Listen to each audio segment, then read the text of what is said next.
High Admiral Zexthara of the Korthak Empire stood before the assembled War Council, his 4 eyes gleaming with satisfaction.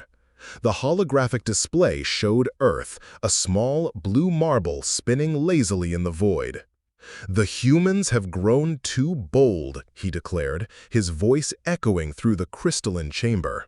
"They establish colonies in our claimed territories. They refuse to acknowledge our superiority.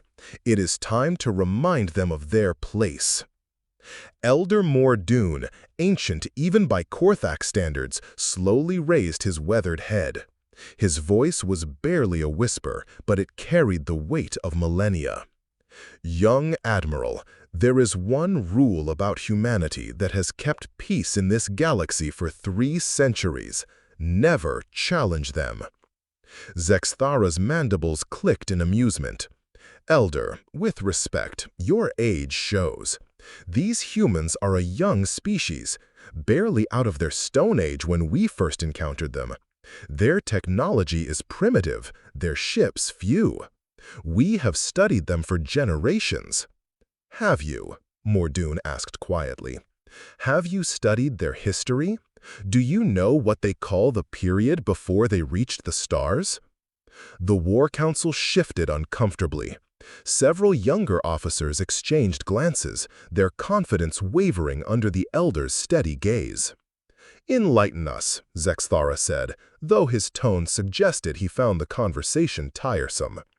"They call it the time of wars," Mordoon continued. "For 5,000 years they fought, not against aliens, not against some external threat, against themselves. They perfected the art of warfare while the rest of us perfected the art of peace. They learned to fight with sticks and stones, then metal, then chemicals, then nuclear fire that could glass entire continents." "Ancient history," the Admiral dismissed. "They've grown soft in space. Diplomatic. Peaceful. Peace." Mordoon repeated the word like a prayer. "Yes, they learned peace. But Admiral, do you know what happens when a species that has mastered war chooses peace, and then has that peace threatened?" The question hung in the air like a death sentence.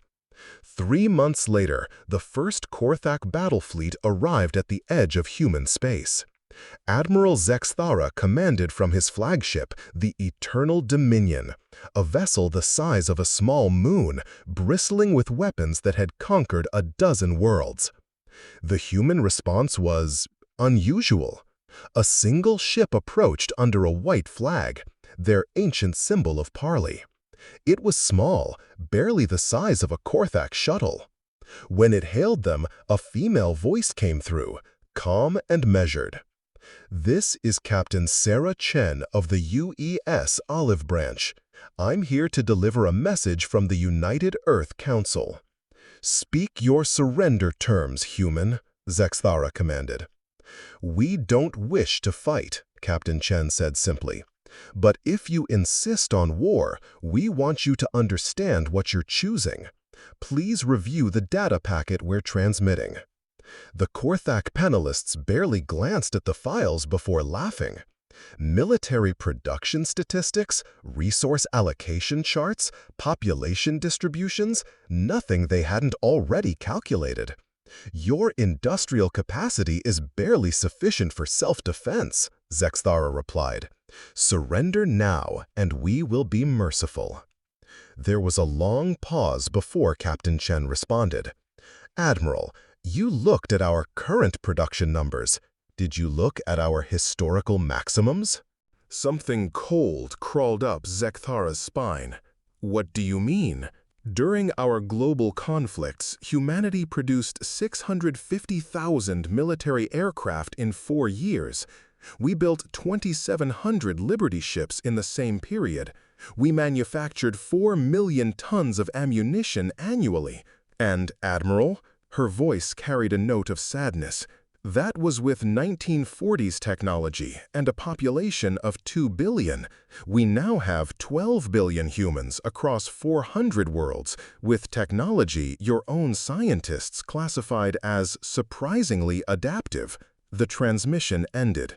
The small ship turned and jumped to hyperspace. For 24 hours, nothing happened. Then the reports began flooding in. Human cargo ships were arriving at every major hub, but they weren't carrying trade goods. They carried components, weapons, armor, fighters, ammunition. Ships that had been merchant vessels for decades suddenly sprouted weapon ports that had been designed into their hulls from the beginning, just hidden. The humans hadn't been building a merchant fleet. They'd been building a reserve navy that outnumbered every military force in the galaxy combined. On the 72nd day of what historians would call the shortest war, High Admiral Zekthara stood in the ruins of his flagship, surrounded by human marines who had somehow boarded through shields that should have been impenetrable. Captain Chen stood before him, her weapon lowered. "We tried to warn you, Admiral. The Elders knew something we've learned the hard way. We don't want to be warriors anymore. But that doesn't mean we've forgotten how."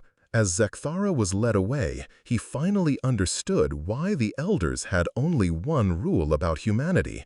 Some species were born for war. Others learned it. But humans? Humans had perfected it, survived it, and chosen to put it away.